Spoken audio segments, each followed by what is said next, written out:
Ele diz o seguinte: se você não liderar a sua vida, alguém o fará por você. Olá, você está no Pode Agir Mais, o podcast da Autossuficiência Brasil. Olá pessoal, sejam todos bem-vindos a mais esse episódio do Pode Agir Mais. Eu sou Paulo de Araújo.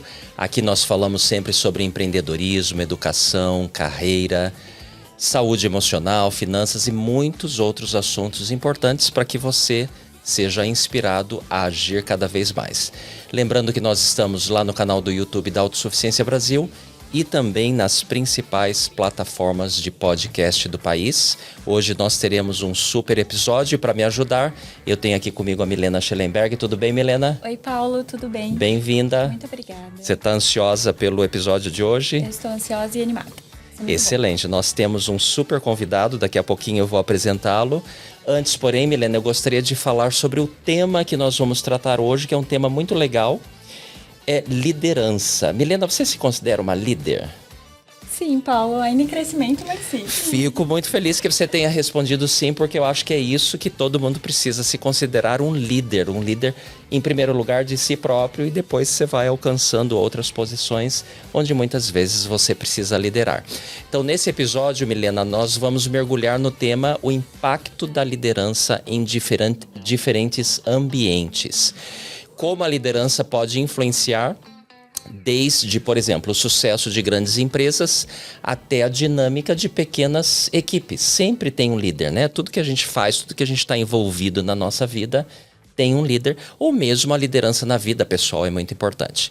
E mais, o que realmente diferencia um líder que inspira, gera resultados e cria uma cultura de alta performance. Às vezes tem o chefe, mas o chefe não é líder. E às vezes tem o líder, não necessariamente o líder é o chefe. Então a gente vai falar sobre isso também. Nosso convidado especial de hoje é o Paulo Kretschli. Eu gostaria de dar as boas-vindas para o Paulo. Paulo, muito obrigado pelo seu tempo aqui conosco. Olá, como vai? Tudo bem, Milena? Paulo, meu xará. Charás aqui vai ser bastante Paulo hoje, a gente tem bastante Paulo aqui. Eu gostaria de apresentar para todos então o Paulo Vicente Kretschli. Ele é mestre em administração de empresas, graduado em pedagogia. Ele possui especialização em administração e marketing pela Fundação Getúlio Vargas e tem um MBA nos Estados Unidos com especialização em marketing pela Hawthorne University. Aliás, aqui eu abro um parênteses. Eu e o Paulo fizemos o MBA na mesma escola. Exatamente. Quando ele estava terminando dele, eu estava começando o meu e aprendi muito com ele lá. Ele atuou como gerente geral e diretor de marketing em várias empresas multinacionais, como, por exemplo, a Novell, a WordPerfect e IBM, nas quais adquiriu muita experiência. Ele atualmente é o presidente da Franklin Covey Brasil, líder mundial em eficácia corporativa e pessoal, sendo responsável por toda a operação da empresa aqui no país, e também é professor de pós-graduação em liderança organizacional, com legado aí em algumas universidades do Brasil também. Ele é um reconhecido palestrante nas áreas de liderança, administração do tempo, legado, gestão e produtividade pessoal e interpessoal. É especialista também em gerenciamento do tempo, acho que a gente vai adorar falar sobre isso, que é bastante importante, e vem cativando milhares de pessoas e organizações que o procuram com o desejo de manter suas vidas pessoal e profissional equilibradas. Outro grande desafio, a gente sempre está tratando desse assunto. É autor dos livros Figura de Transição e Deixe um Legado. O Paulo é casado, pai de 4 filhos, mora aqui em São Paulo. Ele já serviu como presidente de estaca, como presidente de missão em Moçambique ou Angola? Moçambique e Angola. Moçambique e Angola, lá na África. Países. Acho que seria bem legal a gente falar sobre essa experiência que ele teve como líder de missão lá na África. Então, novamente, Paulo, seja muito bem-vindo. E eu gostaria que você começasse falando para a gente, vamos retroagir o tempo um pouquinho lá da sua adolescência, o que você estudou até você chegar na sua carreira como um executivo. O que fez diferença na sua vida? Então, Paulo, Milena, novamente é um prazer grande poder estar com vocês nessa manhã e com o nosso público aí, né? Especialmente a juventude, que eu adoro falar para a juventude, mas também para outras pessoas, os adultos, que tanto buscam a sua autossuficiência, né? Buscando aí novas oportunidades de trabalho. Essa é a minha missão trabalho muito com autossuficiência, tanto aqui no Brasil, como também fora, na África especificamente, já há muitos anos. Mas falando um pouquinho sobre lá, voltando bastante, né? Originalmente eu sou de Bauru, nasci em Bauru, depois cresci em Campinas e depois de casado vim morar aqui em São Paulo. Mas em Campinas, onde toda a minha adolescência, enfim, até me casar, tive grandes experiências, tive pais maravilhosos. E uma curiosidade é que meus pais conheceram a igreja lá em Bauru em 1954, portanto... Uau, um dos pioneiros, Um dos pioneiros. Acho que não tinha na igreja em 54 nem 1.000 membros. Hoje nós estamos falando em 1 ponto alguma coisa, né? De milhão. De milhão. E, então essa é uma curiosidade. E uma das coisas que sempre me marcou foram justamente essa visão que meus pais, especialmente minha mãe... Eu sou o 7º filho, né, de 7 filhos no total. E, enfim, uma vida financeiramente bastante limitada, né? Meu pai era professor do Senai. A minha mãe ela era telegrafista, trabalhava lá nos Correios. Os mais velhos sabem o que é telégrafo, você não sabe. A menina depois precisa entrar no Google e procurar lá, telégrafo. O que é telégrafo ou código Morse, né? E ela fazia isso. Então trabalhava assim das 9 da noite até as 2, 3 horas da manhã, mandando telegramas, né, para as pessoas e tal, que eram serviços do correio. Hoje nem a gente não imagina não faz ideia. Que é isso. Mas, enfim, uma vida bastante complicada. E um fato interessante sobre a minha mãe, eu me lembro quando eu tinha 7, 8 anos, eu morava lá na Vila Industrial em Campinas, que você conhece também, né? E eu me lembro que eu tinha um amigo, o Rodolfo, que era meu vizinho de parede. E foi interessante que nós fomos numa aula, nós estudávamos juntos e a professora levou vários livros de história, geografia, matemática, romances, né? E aquilo me encantou. E quando nós voltamos para casa, eu falei, Rodolfo, a gente precisa escrever um livro. Olha que coisa linda. Eu falei, como assim? Nós não sabemos nada, né?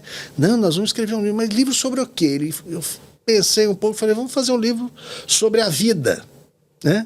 Sobre a vida. E aí ele falou, mas nós não sabemos nada da vida. E aí tivemos uma ideia. Eu ia perguntar para a mãe dele, né, ia levar um caderninho de notas, ia anotar as respostas dela. Depois ele perguntaria para minha mãe o que ela acha da vida e iríamos perguntando para as pessoas, né? E aí ia sair um livro. E aí, logo depois do almoço, pegamos um caderninho, aquele de brochura, lá 40 e tantos, 50, 60 anos atrás. E aí, fomos primeiro até a Dona Inês. O combinado é que eu ia falar com a mãe dele. Com a mãe dele, e ele falar com a sua mãe. E ele falar com a minha mãe. Aí eu cheguei lá, a Dona Inês estava lavando roupa no tanque, né? Não tinha máquina, nada, lógico. E eu não sei por que eles batiam no tanque. Sabe como é que é? Pá, pá, a roupa, coisa, né? A roupa, né? Batia. E aí eu cheguei perto, Dona Inês, nós estamos escrevendo um livro sobre a vida. O que a senhora acha da vida? E aí eu aguardei um pouco, ela nem deu bola, continuou lá.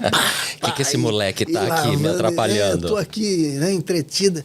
E aí eu falei a segunda vez, nada. Daí a terceira vez eu cheguei até ela, falei, Dona Inês, toquei nela assim, o que a senhora acha da vida? Ela olhou para mim assim, de baixo para cima, falou assim, a vida, meus filhos, é uma desgraça. É só lavar, passar e fazer comida pro Luizão. O Luizão era o marido dela, né? E aí desfiou um rosário todo, né? De reclamações. Só de coisa ruim, né? Só de coisa ruim. Foi de umas 2 páginas. E aí nós saímos de lá e eu saí arrasado. Eu falei, Rodolfo... Você não esperava aquilo, né? Não esperava. Eu falei, vamos parar com esse negócio, vamos jogar bola. Ele falou, não, agora vamos perguntar para sua mãe. E aí eu pensei, puxa vida, a Dona Inês, ela tem um filho único, né? Era o Rodolfo. A Dona Otília, eram 7. Se a Dona Inês acha a vida ruim com um... Você imagina, né? Então, eu saí da casa da Dona Inês, que era parede com parede, saí de lá, foi o caminho mais longo da minha vida, né? Falei, bom, você estava preocupado pergunta, que sua mãe ia responder. Eu falei, agora vem coisa mesmo. Daí falei, vai lá você então. Eu fui meio atrás dele, aí ele foi chegando e a Dona Otília, minha mãe, ela estava lavando roupa. Também no tanque lá, era o horário oficial de lavar roupa, né? E quando nós estávamos chegando, ela já parou, olhou para nós, deu um sorriso. Você lembra da minha mãe, claro, né? Lembro muito e ela, bem. Ela falou assim, oi meus filhos, o que vocês querem, né? E aí o Rodolfo falou assim, Dona Otília, nós estamos escrevendo um livro sobre a vida. O que a senhora acha da vida? E ela parou com tudo, falou, a vida, meus filhos, é uma maravilha. É uma dádiva de Deus. Olha a nossa família, olha quantas bênçãos que nós temos. Olha, nós temos uma casa para morar, nós temos um alimento, nós temos saúde. E aí só coisa boa, sabe? 2 páginas só de coisa boa. E aí eu fiquei, né? Eu tenho essa coisa, essa visão que minha mãe me passou, né? De uma visão... de coisas boas, de visualizar o que pode acontecer de bom para você, e não só desgraça, né? E eu me lembro, depois de uns 30 anos desse episódio, aí eu já morava em São Paulo, já tinha meus 4 filhos, e eu voltava com frequência visitar minha mãe. Minha mãe já estava lá com seus 80 anos na época, e uma das vezes eu parei na frente da casa, a casa... era assim do lado direito, parei do lado oposto e olhei a casa da Dona Inês, que era vizinho, e a casa da Dona Otília. A casa da Dona Inês, Paulo, estava exatamente igual... Há 30 anos atrás. Há 30 anos atrás. Até o portão, que estava meio caído naquela época, estava mais caído ainda, né? A pintura, a mesma coisa, não tinha mexido. E aí eu viro olhar para a casa da Dona Otília, a casa toda pintadinha, cheio de plantas bem bonitas, que ela adorava planta, e tinha uma cobertura da garagem, né? Ela tinha feito em 30 anos umas 5, 10 reformas, né? E aí eu fiquei pensando primeiro sobre a Dona Inês. Falei, puxa vida, eu acho que a Dona Inês tinha razão. A vida foi uma desgraça para ela. O Luizão já tinha morrido há muitos anos. O Rodolfo, meu amigo, depois de 4 ou 5 casamentos mal sucedidos, ele também já tinha falecido, inclusive de cirrose, imagine, né? E a Dona Inês estava com Alzheimer. Então, ela visualizou o que ia acontecer para ela, né? E aí eu pensei sobre a Dona Otília. E, puxa, a vida da Dona Otília foi uma maravilha. Ela teve dificuldades. Um dos meus irmãos, com 49 anos, ele faleceu, o João Marcos. E foi muito difícil isso para ela. E outras dificuldades na vida normal. Mas a vida dela foi uma maravilha, né? Os 7 filhos estudaram, todos fizeram a faculdade, alguns mestrado, alguns doutorados, e todos estavam encaminhados, estavam bem, né? E com dificuldades como qualquer um, mas a vida dela foi uma maravilha. Então, quando você visualiza algo dessa maneira, você consegue ter mais sucesso, você consegue caminhar de maneira mais otimista, né? Então, existe aquela tal da lei da atração, né? Quando você só pensa em desgraça, vai acontecer. É o que vai acontecer. E também aquele ditado do copo cheio, a metade do copo cheio ou a metade do copo vazio. Depende muito da visão pessoal. Exato. Já uma grande lição com Paulo Kretschli hoje. O que você está achando, Milena? Adorei, Paulo. Ser positivo. Uma lição já desde o início que ele traz lá da infância dele, né? Sobre a importância de termos uma visão correta da vida. Qual é o conselho que você daria para os mais jovens, por exemplo, para os missionários retornados, para aplicarem esse tipo de visão positiva na vida? Porque às vezes as pessoas pensam assim, é fácil falar, mas eu tô aqui nas minhas dificuldades, eu tenho que levantar de madrugada, eu tenho que pegar o trem, eu tenho que pegar o ônibus, o trabalho paga pouco, etc e tal. Como aplicar, mesmo diante das dificuldades, uma visão positiva para a vida? Olha, eu tenho uma certeza que os nossos jovens têm uma vantagem competitiva fantástica em relação a outros jovens. Primeiro, nós não bebemos, nós não fumamos, nós temos uma saúde melhor, nós somos mais bonitos, né? Você vê, os jovens da igreja são lindos. Então, em todos os aspectos, eu não estou falando só aspecto físico, mas eles são lindos por dentro, por fora, e é isso que as organizações precisam, pessoas que se empenham. Nossos jovens sabem o que é empenho, sabem o que é trabalho duro, porque um jovem que faz uma missão e faz um trabalho voluntário, ele é capaz de trabalhar sem ganhar nada. Quando ele vai trabalhar para ganhar alguma coisa, isso é moleza para ele. Né? E na missão, Milena e Paulo, nós temos uma coisa que muitas vezes nós não nos damos conta. Os jovens, eles aprendem o que os americanos chamam de life skills, habilidades para a vida. Né? O que é isso? Life skills são habilidades que você adquire, por exemplo, fazer e cumprir promessas. Na missão você aprende isso.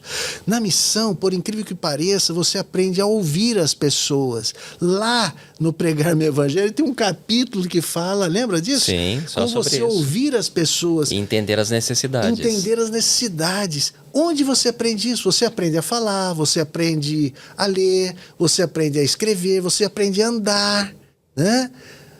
Mas você não aprende a ouvir. E na missão você aprende a ouvir. Lugar nenhum você aprende isso. Você aprende a administrar melhor o seu tempo. Você aprende melhor a administrar suas finanças. Qual jovem que não passou por esta experiência e que tem essa bagagem? Eu tenho até uma história interessante, se você me permite contar. Claro, por favor. Adoramos isso. Histórias. Uma vez eu fui num happy hour e reunindo alguns presidentes de empresa, vice-presidentes, e eu fui convidado, né, e começamos a conversar. E no happy hour, como vocês sabem, sempre tem uma bebida, né, era um horário depois do expediente e tal. E aí, a pessoa que estava do meu lado, que era um vice-presidente de um grande banco no Brasil, na área de recursos humanos, é um VP de recursos humanos, que tem lá nos Estados Unidos também tem vários bancos, né, dessa rede. E aí, ele reparou que eu não bebia nada, né? Primeiro serviram o café, eu não aceitei, né? Falei, você tem uma água e tal? Tomei água. Aí serviram a bebida, eu também não aceitei. Ele olhou para mim e falou, Paulo, você tem algum problema com café, com bebida? Eu falei, não, eu escolhi não beber, eu nem sei o gosto do café. Ele falou, como não sabe o gosto? Daí eu comentei, não, meus pais são membros da Igreja de Jesus Cristo, desde antes de eu nascer, né? E ele falou, eu já ouvi falar dessa igreja, inclusive tive uma experiência com vocês. Eu falei, o que foi?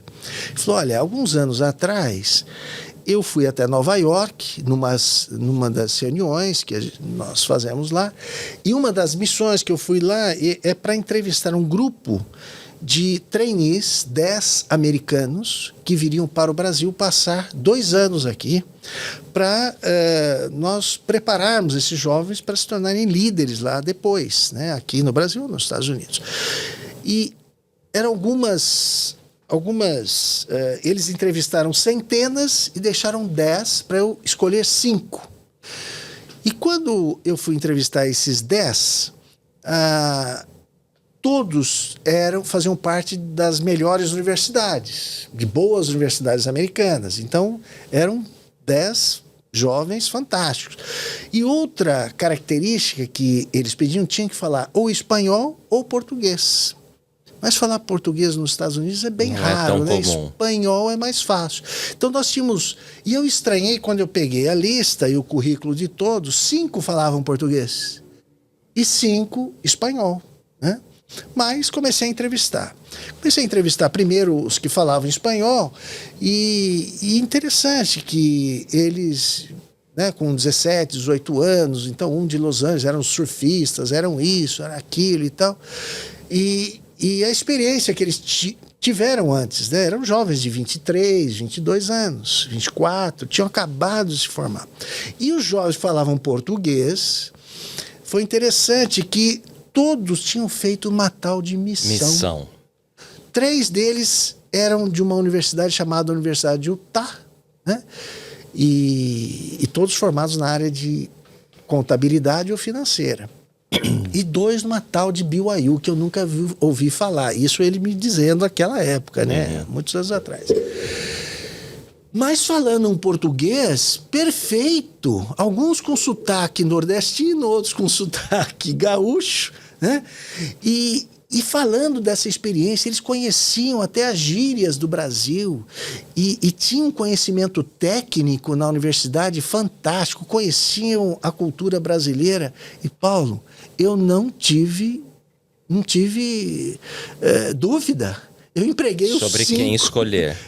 Empreguei os 5 que eram dessa sua igreja aí. Eles eram excelentes. Eles sabiam como administrar melhor o tempo, como fazer isso, aquilo. Então isso, o Paulo, mostra o seguinte, que um jovem que faz uma missão, quando ele aplica as coisas básicas, esses life skills, imagine a quantidade de pessoas que esses jovens falam na rua. Eles falam em público, eles entram na casa das pessoas, eles conhecem os problemas. Enfrentam rejeição, aprendem a ouvir não. Rejeição, exatamente. Eles desenvolvem o que nós chamamos de inteligência emocional. Sem dúvida. Né? Que poucos jovens hoje têm, né? Poucos jovens hoje têm. Aliás, falando em inteligência emocional, foi provado isso, que as pessoas nas organizações que têm maior sucesso são aqueles que desenvolvem, que têm essa inteligência emocional. Essa capacidade do autocontrole, né, da ponderação, de você tomar a decisão de maneira ponderada. Isso é o que mais as organizações precisam. Falta gente, né? Por exemplo, você, Milena, fez uma missão, muito jovem ainda. Você já utilizou habilidades que você desenvolveu na missão para buscar emprego, para conseguir emprego, ou hoje no trabalho que você tem? Sim, Paulo. Inclusive, na autossuficiência tem um modelo de currículo, né? Que é excelente para missionários retornados, porque tem dicas de como você aplicar aquilo que você desenvolveu na missão no seu próprio currículo. Então, é muito legal. Eu usei disso para conseguir meu primeiro emprego também. Legal. Obrigado por ter lembrado isso, Milena. Lembrando os nossos missionários retornados, que nós temos vários programas para eles, online, muitos deles, e convidamos todos vocês para entrarem lá na autossuficiência.org.br. Vai na seção de missionários retornados e tem muita coisa legal. Por exemplo, Minha Jornada, o Na Prática, a busca acelerada de emprego somente para missionários retornados, o Eduque-se, o grupo de educação para o emprego melhor. Então tem muitos recursos para os nossos missionários retornados e para que eles utilizem na prática do dia a dia. Como é que foi para você, já passando o tempo agora, voltou da missão, o que fazer da vida?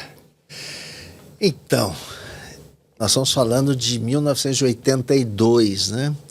O Brasil... Parece que o Brasil vive em crise, né, Paulo? Eu não lembro uma época... Cada década tem a sua, né? Eu me lembro que eu cheguei de missão e tinha um amigo meu que já tinha voltado há um tempo atrás, já tinha se casado. Ele falou assim, Paulo... Você veio numa época muito difícil, né? Então, estava lá mudando o governo, olha, aquela alta inflação de 200%, 300%, mudando moeda, né? Coisas que a gente nem imagina hoje também, mas hoje vivemos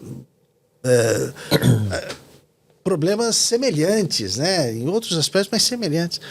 E aí eu cheguei nesse turbilhão. E não é fácil. A primeira coisa que eu pensei, falei, bom, eu tenho que estudar, né? Agora eu tenho que trabalhar porque eu quero casar, né? Eu já encontrei, é difícil encontrar, né? Às vezes os jovens... Essa etapa você já tinha passado. Essa etapa eu já tinha passado. E eu me lembro que eu vim numa conferência com os ex-missionários do meu presidente de missão, que era o presidente Harry Eduardo Klein. Você serviu em Recife. O presidente Klein. E ele voltou de missão, reuniu os ex-missionários, né? Acho que aquelas reuniões de ex-missionários.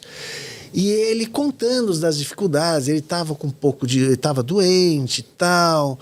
E aí eu olhando, eu falei, puxa vida, ele está falando de dificuldade, ele tem um bom emprego, ele já trabalhava, ele tem um bom emprego, ele já tem esposa, já tem família. Qual é o problema dele? Não tem problema nenhum, né? Porque na minha visão, e eu vejo isso muito com os missionários retornados, ou aquele medo daqueles de irem, né? Justamente, puxa, eu estou atolado de dificuldades. Jovens, vocês não estão atolados de dificuldades. Estão atolados de oportunidades. Atolados de oportunidades. Excelente isso. Porque o que eu pensei na época era estudar. Eu tinha feito colégio técnico da Unicamp e não tinha conseguido terminar. Eu não sei se você lembra, você é de Campinas, o Cutuca. Sim, claro, um dos melhores colégios técnicos da região. E era muito difícil. Tinha uma matéria lá chamada Resistência de Materiais que Olha... Era técnico em alimentos? Mecânica. Eu fiz mecânica. Eu fiz também em um dos melhores colégios da cidade, que era o Coticap, que era rival do Cutuca, né? Exatamente, isso mesmo. E o Cutuca, o colégio da Unicamp, exigia muito. E eu faltava o último ano ainda. E fui estudar à noite para terminar esse colégio, né? E com muita dificuldade também, trabalhando durante o dia e estudando à noite. Eu busquei um trabalho na área de vendas, né? Pessoal, a área de vendas dá muito dinheiro, muitas oportunidades. A gente pensa que não, mas você é vendedor. Vendedor é o que mais as empresas precisam hoje. Sem dúvida. Né? E depois de vendas, as coisas foram acontecendo. Eu tive uma passagem muito feliz também no sistema educacional da igreja, foram 7 anos. Né?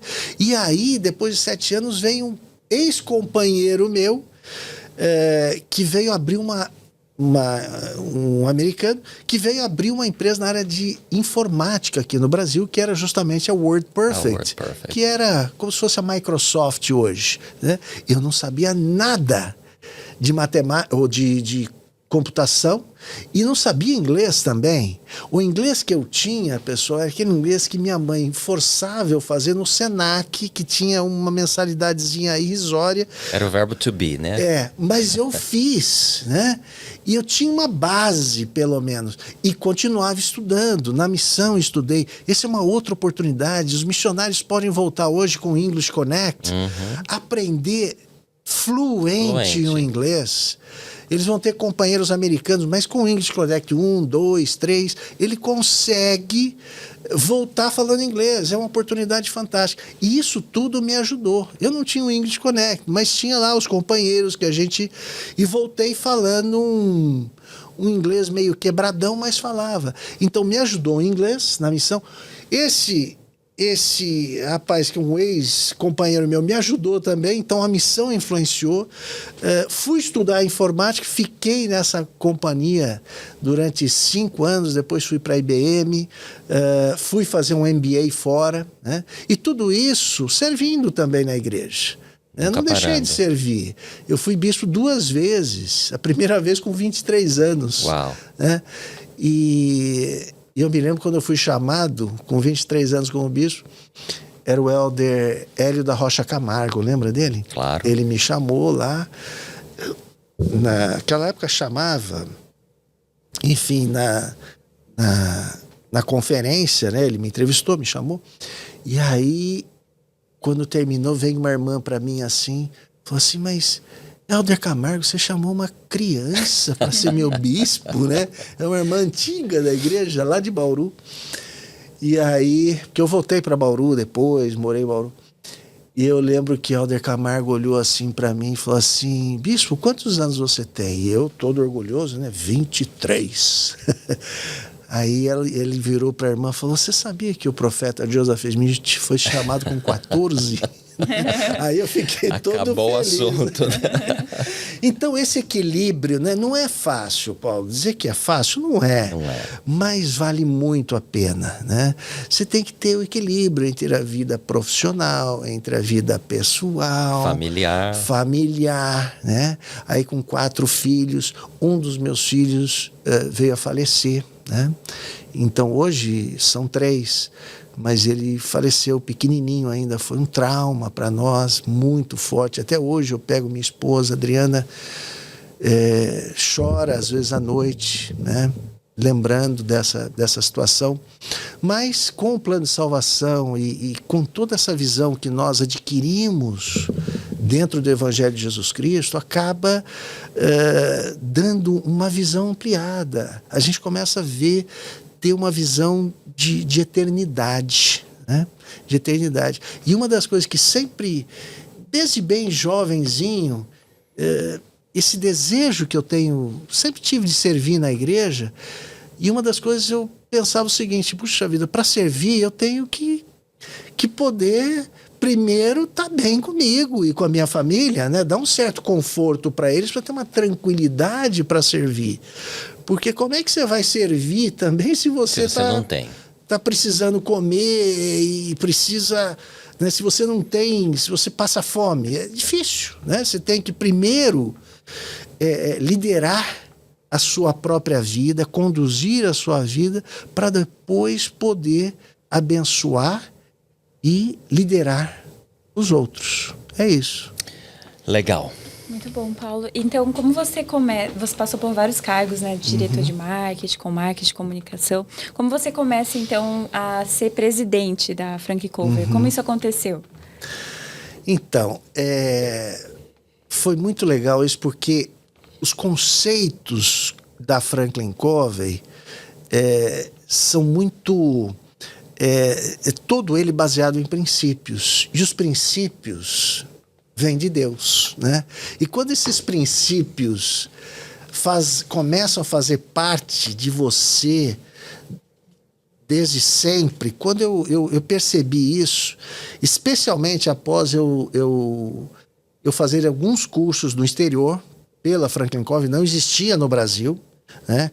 E li o livro chamado Os 7 Hábitos das Pessoas Altamente Eficazes, cujo autor é o Dr. Stephen Covey, que por um acaso, mais tarde, eu descobri que é o membro da igreja também, né? Mas esses princípios, eu gostaria de deixar claro, menina, que eles não são exclusivos da Igreja de Jesus Cristo. São universais, são universais, né? E interessante, quando eu vou fazer uma palestra sobre esses princípios, Paulo, eu fui, por exemplo, várias vezes falar para padres, 250 padres em Aparecida, né?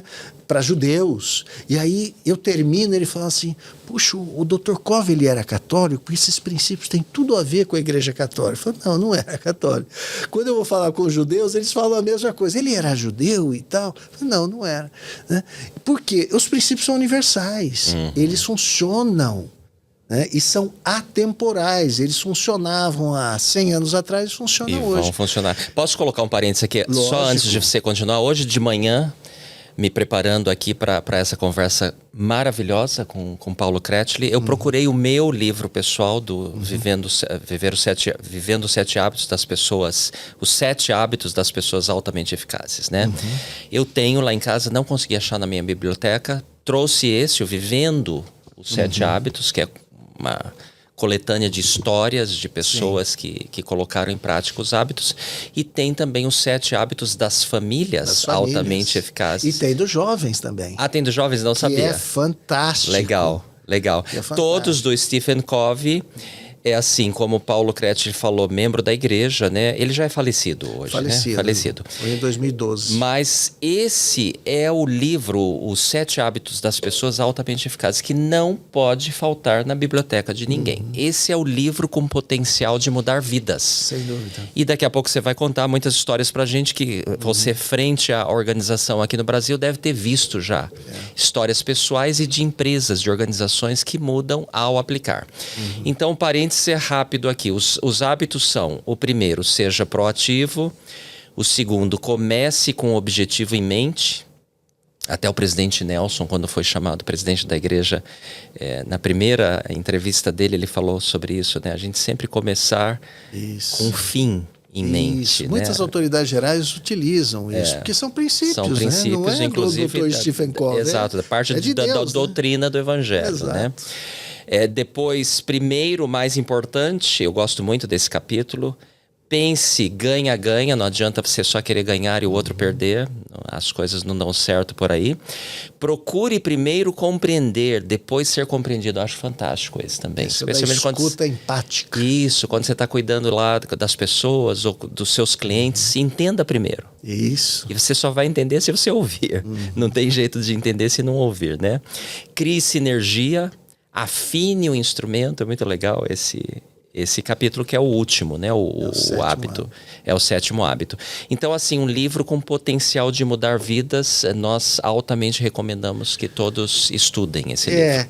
E respondendo ainda a sua pergunta, menina, é o que a Franklin Covey, eu iniciei em 2000 aqui no Brasil. Então, o ano que vem serão 25 anos na frente da empresa. Já está na hora de me aposentar, né? Mas isso deve acontecer, né? Não dá spoiler aqui, né? Não vou poder falar mais que isso, mas deve acontecer, lógico, porque eu quero servir também mais, né? Agora, o mais importante foi o seguinte, que eu tive vários cursos pelas empresas que eu passei, pela IBM, Novell, WordPerfect, Corel, né? Lembra do Corel Draw? Trabalhei na Corel também. Autodesk, que é do AutoCAD, os arquitetos conhecem bem o AutoCAD, né? Trabalhei vários anos lá. E ia fazer curso, e fazia curso na Franklin Covey. E eu tinha um desejo muito grande de trazer a empresa aqui no Brasil. Eu falei, puxa vida, eu tenho que trazer essa empresa, tem tudo a ver com a gente, o Brasil precisa disso. E começou o seguinte, eu fui lá para trazer a organização ter uma licença aqui do Brasil, para que eu possa como explorar, se fosse um franqueado. Como se fosse um franqueado. Aí o que aconteceu? Eu cheguei lá, me apresentei, né, bati na porta lá, e depois de muitas cartas e tal, eu já tinha 30 e tantos anos. E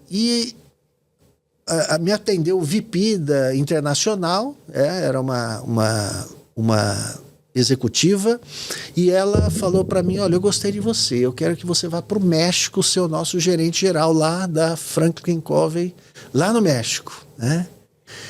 E aí, eu falei, puxa, que oportunidade, né?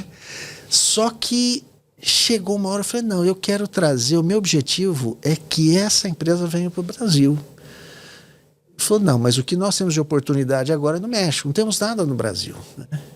E não, olha, o Brasil, você não está entendendo, o Brasil tem um potencial muito maior que o México e tal, e tal.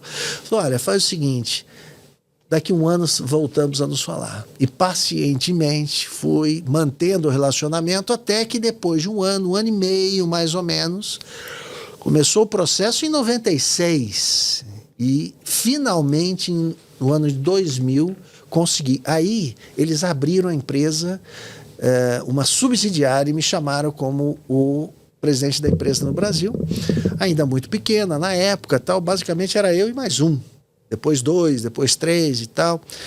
E enfim, hoje nós estamos com 25 anos, depois de quase 10 anos, eu e um grupo de investidores adquirimos a licença, porque até então eu era funcionário deles, mas o meu objetivo era adquirir, porque eu queria expandir, né? Porque quando você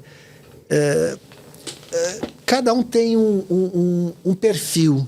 Eu acho que o meu perfil de funcionário e tudo eu já tinha alcançado durante 20 anos, e eu queria ter experimentar o perfil de empreender, né?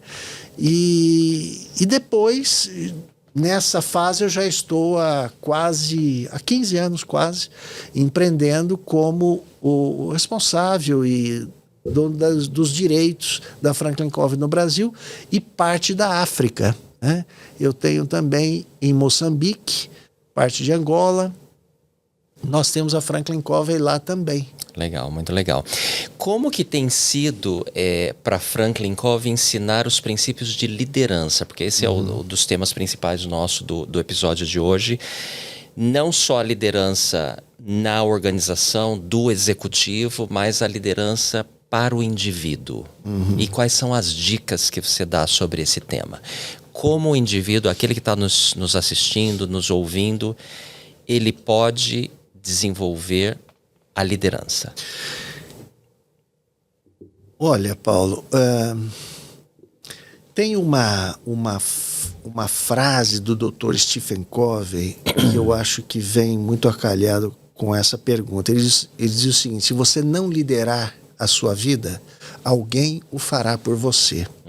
Significa o seguinte: se você não cuidar de você mesmo, alguém vai dar uma direção para você, seja ele o seu chefe, o seu cônjuge, o seu vizinho, qualquer pessoa, sua mãe, seu pai, né? E você gostaria que sua mãe e seu pai, você já adulta, falando, faz isso, faz aquilo o tempo todo na sua vida?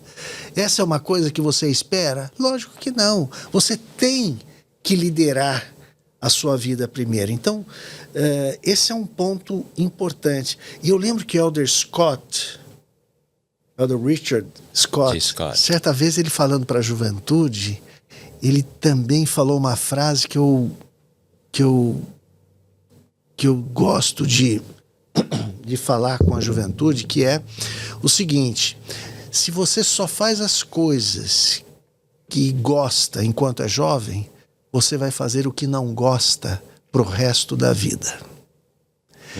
Então, se você só fica lá no videogame, WhatsApp, Instagram, né, Facebook, né, e não vai se atualizar, não busca novas oportunidades, não estuda, não busca conhecimento, você vai acabar tendo que fazer coisas que você não gosta pro resto da vida. Vai ter uma profissão que você vai odiar, né? Você tem que ter uma profissão que você gosta, que você curte, que você tem prazer, porque senão você só vai com as mãos e com as costas, mas a sua mente e o seu coração ficam em casa. E quando isso acontece, você não produz. E as empresas, as organizações precisam de pessoas que produzem, que dê resultados. Então, a primeira coisa é justamente isso, Paulo, você desenvolver a liderança pessoal. E quando se fala em liderança pessoal, nós estamos falando de esses princípios que você acabou de ler aí, desses hábitos. Você desenvolver hábitos que possam ser hábitos que possam fazer diferença na sua vida, né? Então, o primeiro hábito, por exemplo, é seja proativo. O princípio por trás desse hábito é você ter responsabilidade por suas ações, tomar sobre si as suas ações. Então, quando você tiver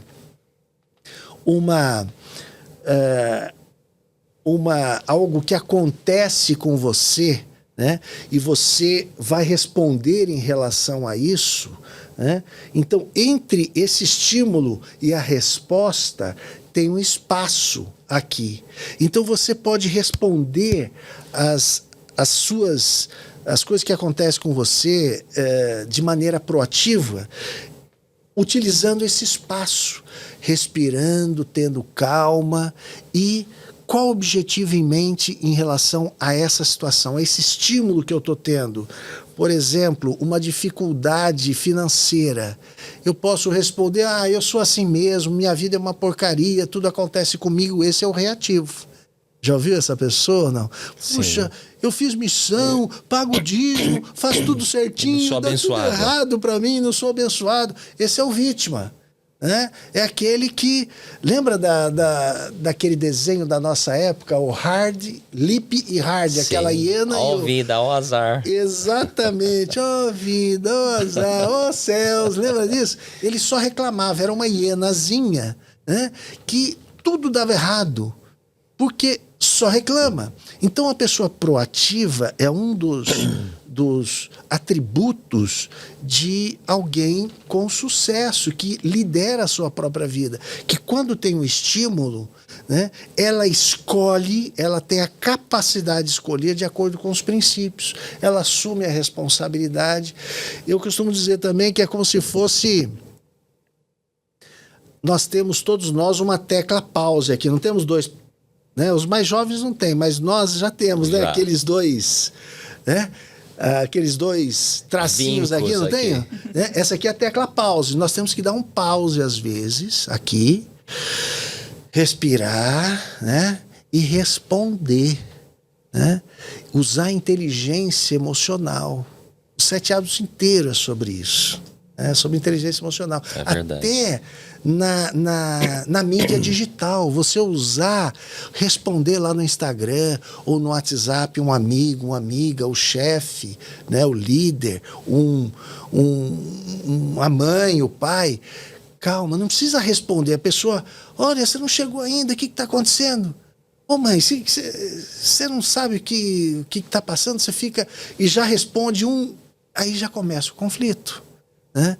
Agora, calma, puxa, minha mãe deve estar preocupada, ou meu cônjuge deve estar preocupado. Ontem eu tive um caso, eu estava em Campinas, fui para Campinas, que eu fui fazer um aniversário, no sábado, um aniversário de um cunhado de 80 anos, e parei, e minha esposa, olha que coisa interessante, né?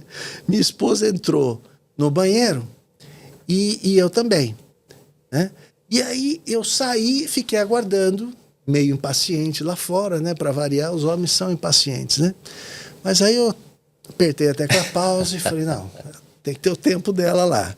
A gente estava um pouco atrasado.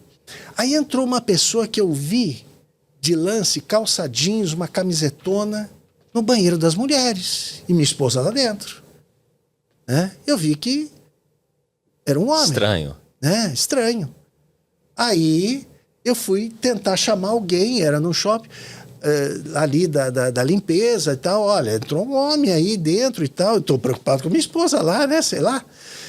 E aí, nada, não encontrei ninguém, fiquei desesperado. Comecei a bater na porta, né? Bati uma vez, só para... falei, não, se for alguma coisa, um ataque lá dentro, né? E aí eu, enfim, não aguentei. Abri um pouquinho o banheiro. Não entrou. Abri um pouquinho o banheiro e... falei, Adriana, você tá aí? Tá tudo bem? Falou, calma, Paulo, tá tudo bem. Tá tudo tranquilo. Quando eu abri, eu vi aquela pessoa que eu pensei que era um homem, era uma senhora. E, olha... no que poderia dar a situação. Olha a minha cara, né? E a minha... eu falei... Daí eu saí, a minha esposa ficou brava comigo. Paulo, você nunca fez isso? O que aconteceu? Ela tava assim... indignada que eu estava batendo, realmente, lógico. Só que eu expliquei para ela, bem, me desculpa. Quando eu falei, ela falou, bom, então, desculpa eu, né? Eu tava... A intenção era boa. Então, é isso que eu estou dizendo, essa questão da proatividade, você ter inteligência emocional, de agir em situações de estresse. Exato. E no trabalho, em casa... enfim, todos o autocontrole, né? O Elder autocontrole. Bednar ensina muito sobre essa questão de ser proativo, ensinando o princípio de você agir e não receber ação. Então, cada indivíduo, quando ele entende esse princípio, ele terá as rédeas da vida nas suas próprias mãos, como você bem ilustrou, e não deixar que outras pessoas decidam por você. Isso. Porque essa é a nossa responsabilidade individual aqui nessa terra. Elder Bednar, ele define bem isso aí, né? Seria bom depois, de alguma maneira, colocar esse discurso do Elder Bednar, que é fantástico. Sim. Ele justamente fala, né? E lembrando que o livro de Mormon também fala sobre isso. Fala, né? Segundo Neff, ensina muito sobre isso. Você não deixar que as suas emoções, que coisas que você não tem controle, atuem sobre você, né? Que outras pessoas atuem, o mau humor de outras pessoas possam influenciar você. Você tem que Essa é a visão. Escolher não ser ofendido. Paulo, eu fiquei muito curiosa para saber sua opinião sobre o inverso, né? A gente falou sobre muito os jovens serem líderes, mas eu imagino que os padrões de liderança, eles mudaram ao longo desses anos, né?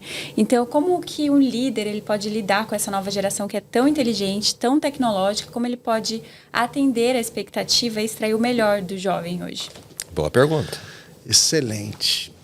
Nós temos várias fases, né, da juventude e os líderes. Uma coisa que o líder tem que ter, a primeira coisa, menina, é o seguinte: assim como você, o líder, né, tem essa visão, você tem que entender que o outro tem a visão também. Eles têm conhecimento e até mais, muitas vezes eles têm acesso e mais rápido do que o próprio líder. E aí é importante você liberar o potencial das pessoas. Essa que é a grandeza do líder. Ele entender que ele não sabe tudo, né? Mas ter a capacidade de liberar o potencial das pessoas. Muitas vezes isso, infelizmente, não acontece. Porque muitos se destacam na sua área com 20, com 25 anos, muito jovem, eles se destacam. E aí ele ou ela são muito bons naquela área técnica, e aí, de repente, eles são colocados na área de liderança. O próprio jovem de 25, 30 anos, né? A maioria deles recebem uma promoção entre 25 e 30 anos, a primeira promoção.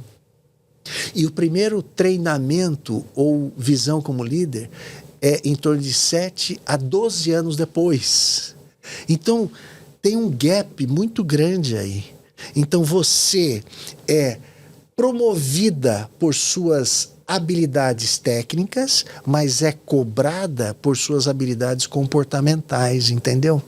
Então, você é muito bom tecnicamente. Imagine que você é uma designer ou um programador, você é muito bom tecnicamente e é promovida por aquilo. Ou um vendedor maravilhoso, o cara vende muito, e aí ele é promovido para ser o gerente de design, ou gerente de programação, ou gerente de vendas. Só que ele não foi treinado para isso. Faltaram as habilidades. Então, faltam as habilidades comportamentais. Aí você tem que usar as outras pessoas para te dar, para você ter o sucesso. Antes você dependia só de você, a sua habilidade técnica.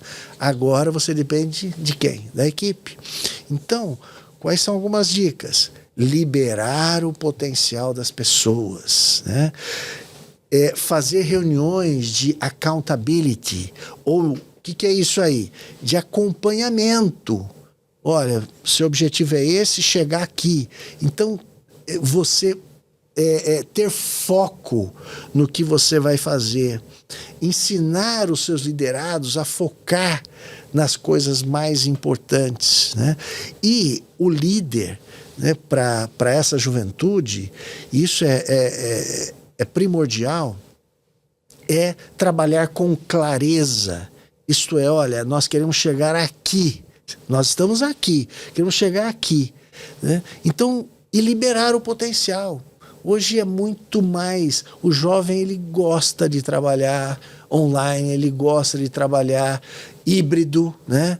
E você às vezes, o mundo mudou, principalmente depois da pandemia. Então, as relações das pessoas mudaram, né? E você, às vezes, consegue ter uma produtividade muito maior quando você é flexível em algumas coisas. E essa é uma coisa muito importante que a juventude quer. Flexibilidade, né? Os seus valores são diferentes do que os valores de um executivo de 40, 50 anos, né? Um valor para um jovem hoje de 20, 30 anos são outros, mas eles são extremamente produtivos, eles conseguem, desde que tenha uma liderança que possa conduzi-los da melhor maneira possível. Canalizar. Ele acertou, você é designer. Pois é, Paulo. Você deu o exemplo certinho em cima. Olha aí. Paulo, conta pra gente dessa sua experiência como líder de missão lá na África, e inclusive sobre a sua ONG. Como é que funciona, qual que é o seu propósito e como tem sido para você como indivíduo passar por essas experiências? Olha, ter tido a oportunidade de servir como presidente de missão e líder de missão lá na África foi uma oportunidade maravilhosa. Inicialmente éramos 3 países, Moçambique, Angola e um paísinho chamado Suazilândia, que hoje eles até mudaram de nome, chama Eswatini. Fica assim entre Moçambique e África do Sul, né? Então, nós cuidávamos... É um reino, não é? É um reino. É um dos únicos reinos ainda existentes. O rei, ele está acima da Constituição lá. E Eswatini. E foi maravilhoso.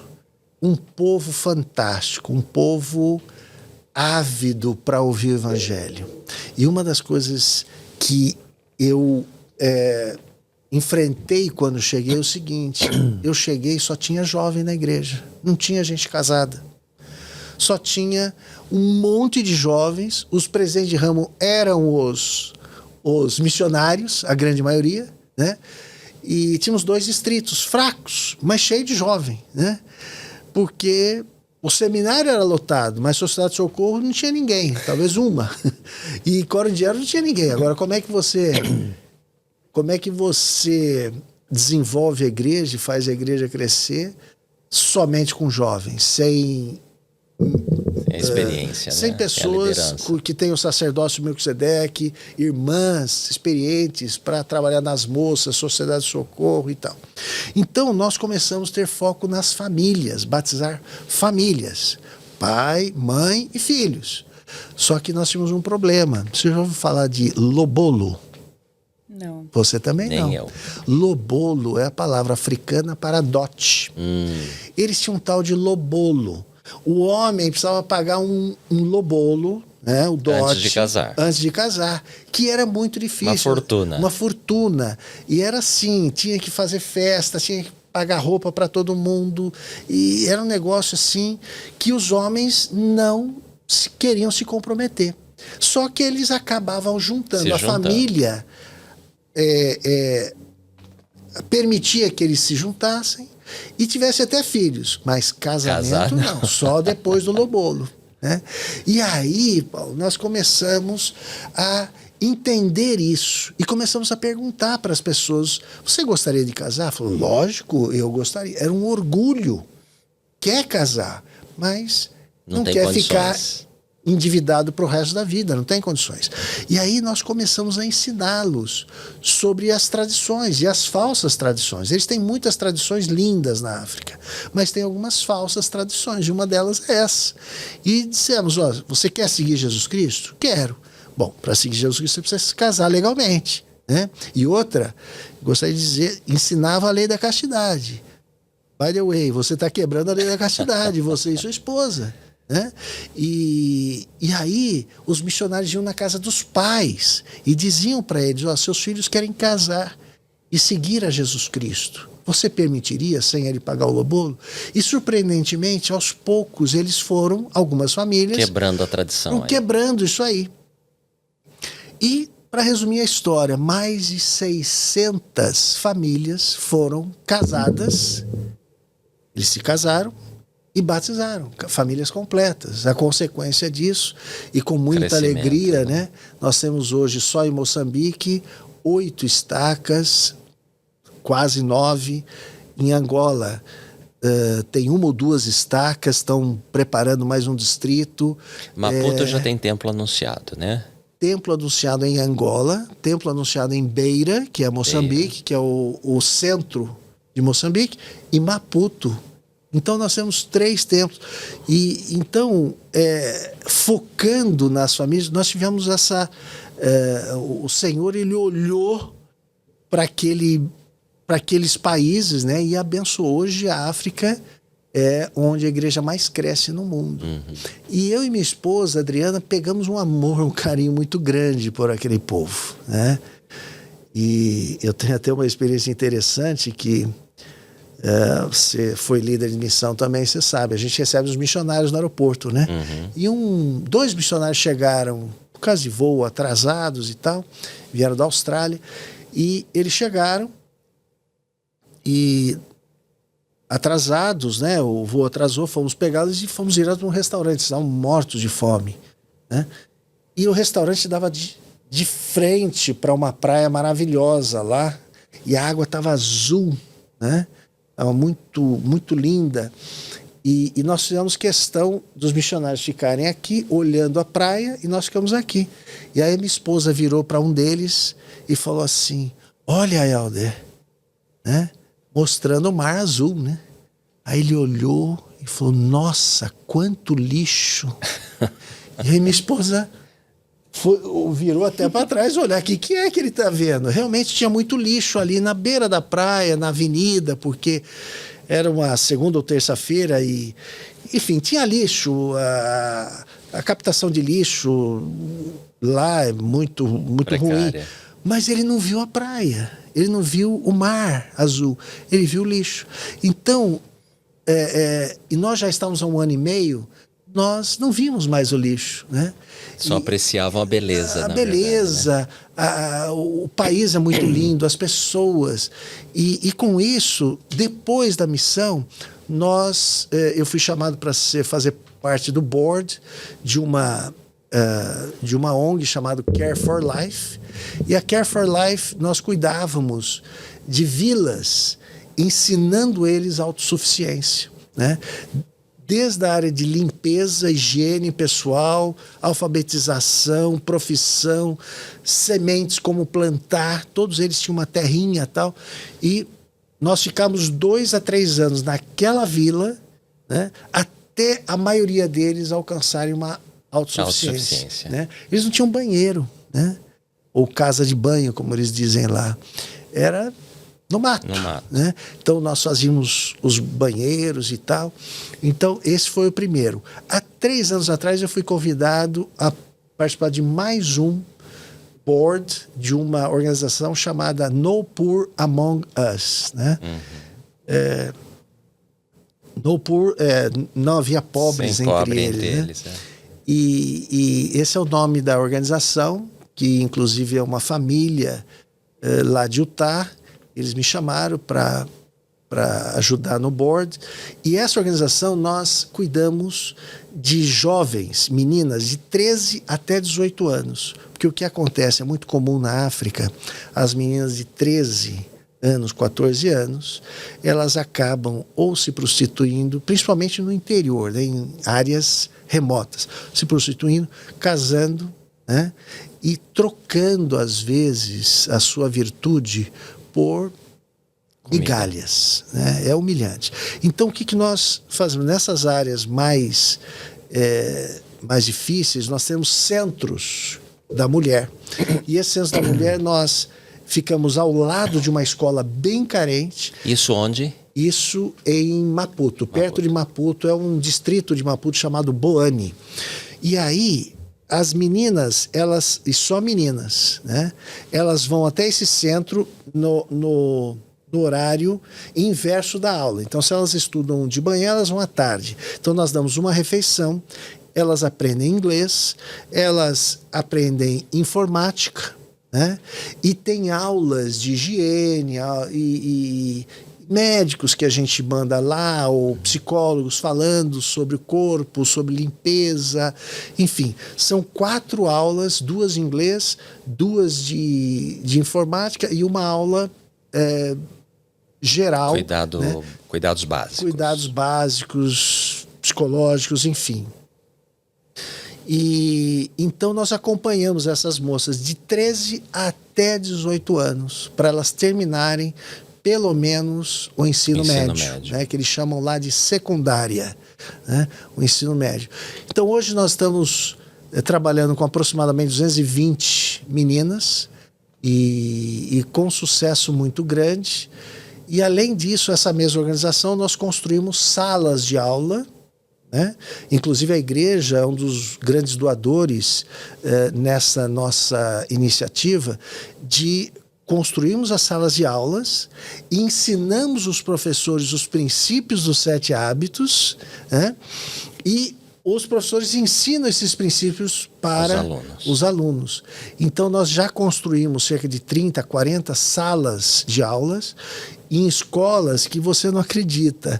Eles têm aulas embaixo de mangueira, embaixo de árvores, né? E a última visita que eu fiz, um caso extremamente pitoresco, uma professora, eu estava dando treinamento, né, sobre... eu fico com os professores 3, 4 dias dando treinamento e tal. E extremamente pitoresco que a lousa, era uma lousa toda furada. Depois eu até mostro para vocês a lousa, né? Posso até mandar a foto se der para editar, né? Para mostrar. Eu tenho várias fotos. E a professora tinha um furo. E a professora aí escrevia, né, a data e tal, daí pulava e continuava escrevendo do outro lado, porque não dava para escrever no furo. E as crianças todas copiavam e pulavam. Né? Olha a situação. Então, hoje, naquela região, nós entregamos, é um grãozinho de areia, sabe? É muito pouco que a gente faz, mas aquele pouco, eu e minha esposa, nós temos um desejo sempre grande de retornar, porque a gente volta muito melhor do que foi. As pessoas nos ensinam muito mais do que nós as ensinamos. A gente volta muito mais. Puxa vida, Deus tem um amor muito grande por nós e reconhecendo a mão de Deus em tudo isso, né? Muito legal. Paulo, e você escreveu o livro do Deixe um Legado, né? Deixe um Legado. E qual o legado que você quer deixar? Quais lições você quer deixar, ainda mais nesse episódio de hoje, para o nosso público? Olha, esse é o legado é justamente o grande propósito da nossa existência nessa terra, né? A nossa missão. E o meu legado é que eu tenho trabalhado, a minha missão é justamente essa: você, através do conhecimento, através de uma visão ampliada e mostrar, especialmente para a juventude, que eles são capazes, né? E que as oportunidades estão aí, né? E que você deve, de maneira proativa, buscar essas oportunidades e não se lamentar, e não dar uma de vítima. E essa visão, porque o mundo ensina completamente ao contrário, né? O mundo só te coloca para baixo. E nós aprendemos que o homem, naturalmente, ele pensa de maneira diferente. O homem natural, ele é inimigo de Deus, ele pensa. O paradigma das pessoas são assim, né? Eu nasci assim, vivi assim e vou morrer assim. Não é a síndrome da Gabriela. Né? Ou tem a síndrome também do Zeca Pagodinho, né? Deixa a vida me levar. Deixa a vida me levar. E essa é a maneira que o mundo realmente, que infelizmente muitos jovens veem. Então, a minha missão o meu legado, eu busco fazer com que esses jovens possam mudar o seu paradigma e ver o mundo de maneira diferente.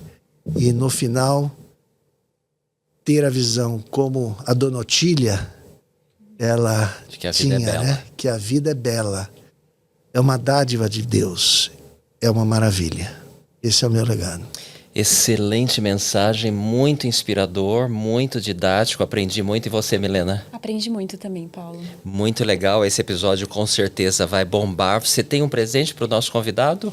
Tenho sim. Eu tenho uma caneca do nosso podcast, Paulo. Olha que legal, já tava...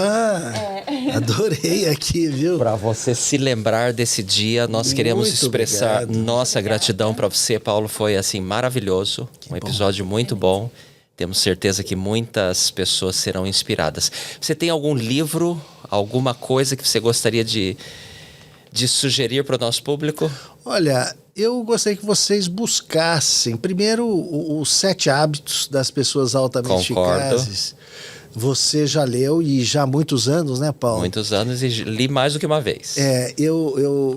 Sabe, as pessoas quando leem com muita atenção o livro, é um divisor de águas. Então, eu gostaria de incentivar o público, esse público, a ler esse livro, que realmente faz muita diferença, fala de princípios e vai ajudá-lo não só na sua vida pessoal, mas também na sua vida profissional. Você se tornando um profissional mais eficaz, um profissional mais equilibrado e com resultados. É o que as organizações esperam.